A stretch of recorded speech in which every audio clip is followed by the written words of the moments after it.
500 mètres du but, fusil attaqué par Le Havre à la corde. Le Havre grippant le meilleur qui va s'imposer. Incroyable. Je me souviens, nous sommes le 7 juin 2009. Les averses gâchent un peu la fête sur l'hippodrome de Chantilly. Les spectateurs ont beau guetter un orage dans le ciel, c'est sur la piste que la foudre va tomber. Un coup de tonnerre à la vitesse de l'éclair. Quelle belle victoire, c'est magnifique, ce qui vient de se passer ici à Chantilly.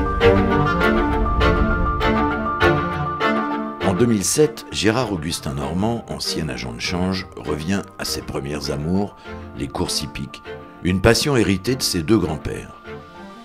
Il confie à l'entraîneur Jean-Claude Rouget, qu'il vient juste de rencontrer, la mission de lui trouver 3 yearlings aux ventes du mois d'août à Deauville. Gérard-Augustin Normand a non seulement le sens des affaires, il a surtout du flair. Sur le ring, il tombe sous le charme d'un jeune bébrin à la tête expressive. Le marteau tombe à 100 000 €, une somme élevée pour un yearling aux origines modestes, mais Gérard-Augustin Normand le veut coûte que coûte. Il a l'intime conviction que le poulain lui a fait un clin d'œil. Quand il apprend qu'il ne figure pas sur la liste proposée par Jean-Claude Rouget, il contacte tout de suite l'entraîneur palois. En quelques jours, celui-ci accepte la proposition de Gérard, une décision qui va changer sa vie. Baptisé Le Havre, une ville chère au cœur de son propriétaire, le poulain réalise des débuts victorieux à l'été de ses 2 ans sur l'hippodrome de Clairefontaine-Deauville. Le Havre qui va finalement s'imposer. 2 mois plus tard, il élève son niveau de jeu en s'imposant de 2 longueurs à Saint-Cloud. Monté à l'arrière du peloton par Christophe Lemaire, sa capacité d'accélération dans la phase finale séduit tous les observateurs. Victoire de l'As, Le Havre. Invaincu en 2 sorties, Jean-Claude Rouget le présente au départ d'un groupe 1, le Critérium International. Installé favori, Le Havre a du mal à déployer ses foulées sur un terrain pénible et rend les armes à mi-ligne droite, touché mais pas coulé. La rentrée de Le Havre est programmée le 10 avril 2009 dans le prix de Jebel.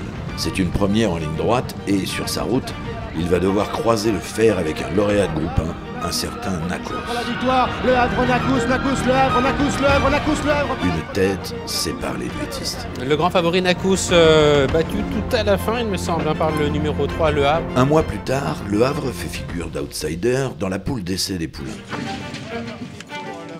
Christophe Lemaire calque sa course sur le favori Nacous qu'il vient de devancer.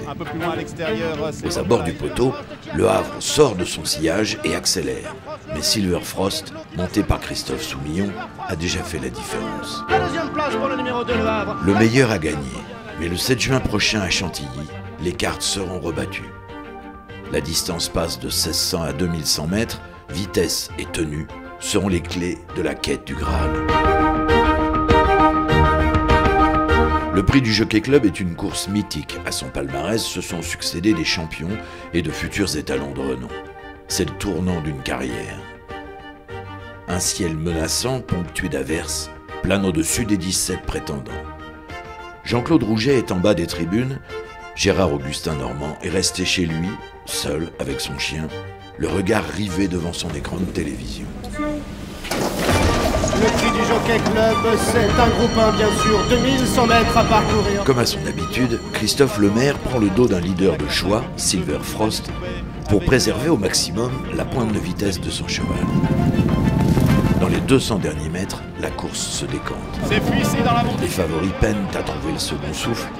Seul, Fuisset trouve les ressources nécessaires pour prendre la tête quand, à son intérieur, Le Havre passe la vitesse supérieure. Par Le Havre à la corde. Le Havre grippant le meilleur qui va s'imposer. Le Havre qui s'impose avec Christophe Lemaire devant. Le roturier est devenu roi. Jean-Claude Rouget et Christophe Lemaire tiennent enfin un premier succès dans cette course de légende. Gérard-Augustin Normand a du mal à réaliser. C'est un véritable miracle. En l'espace de 2 ans, ses couleurs brillent dans un groupe 1. Victime d'une tendinite, Le Havre sort par la grande porte et surtout, il va entamer une 2e carrière exceptionnelle au Haras avec une dynastie royale à l'image d'Avenir Certain et de la Cressonnière, 2 princesses couronnées dans le prix de Diane. Une vraie bouffée d'air frais pour l'élevage français.